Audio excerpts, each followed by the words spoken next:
सच्चाई की कीमत। विस्तृत कहानी। बहुत साल पहले की बात है। एक दूर दराज गांव में बसर नाम का एक नौजवान अपनी बूढ़ी माँ के साथ रहता था।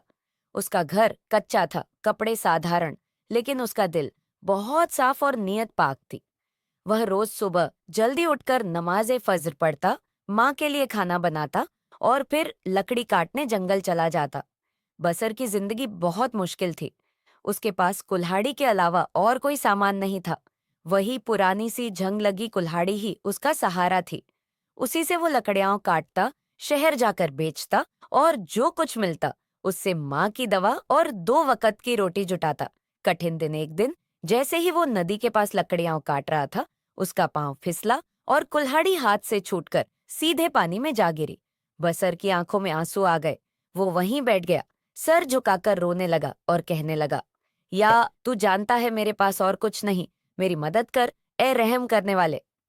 अजीब मुलाकात तभी अचानक एक रोशनी सी फैली और सामने एक बुजुर्ग शख्स खड़े दिखे। उनका चेहरा बहुत रोशन था, आंखों में नरमी और लहजे में रहमत थी।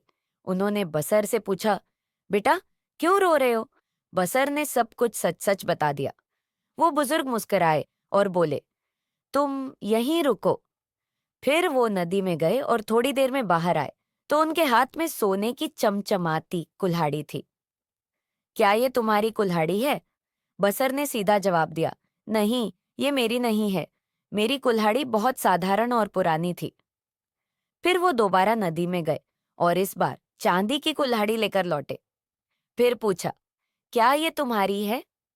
बसर ने फिर मना कर दिया, नहीं जनाब, ये भी मेरी नहीं है। आखिर में उन्होंने तीसरी बार गोता लगाया और जब बाहर आए तो उनके हाथ में वही पुरानी लोहे की कुल्हाड़ी थी। बसर की आंखें चमक उठी। हाँ, यही मेरी कुल्हाड़ी है।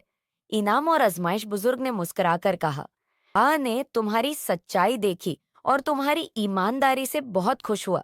इसलिए ये तीनों कुल्हाड़ियां, सोने, चांदी और लोहे की, अब तुम्हारी हैं। ये तुम्हारे। बसर की आंखों से आंसू बहने लगे। उसने कहा, मैं इन सब चीजों का हकदार नहीं। लेकिन बुजुर्ग ने कहा, जो इंसान मुश्किल में भी सच बोलता सबसे अजीज होता है।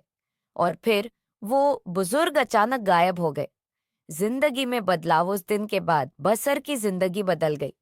उसने सोने और चांदी की कुल्हाड़ियों को बेचकर अच्छा पैसा कमाया, माँ का इलाज करवाया, घर की मरम्मत की और हर महीने गांव के गरीबों की मदद भी करने लगा। लेकिन उसने कभी घमंड नहीं किया। वो हमेशा नमाज पढ़ता, ज़कात देता और बच्चों को सिखाता, सच बोलो, चाहे हालात कैसे भी हों, क्योंकि अल्लाह सच्चे लोगों को कभी जाया नहीं करता। कहानी से सीख। जब इंसान सच्चाई और ईमानदारी पर कायम रहता है, तो अल्लाह उसे दुनिया और आखिरत दोनों में कामयाबी देता है। मुसीबत के वक्त भी जो अल्लाह को याद करता है, उसकी मदद जरूर आती है। नेकी और पाक नियत कभी बेकार नहीं जाती।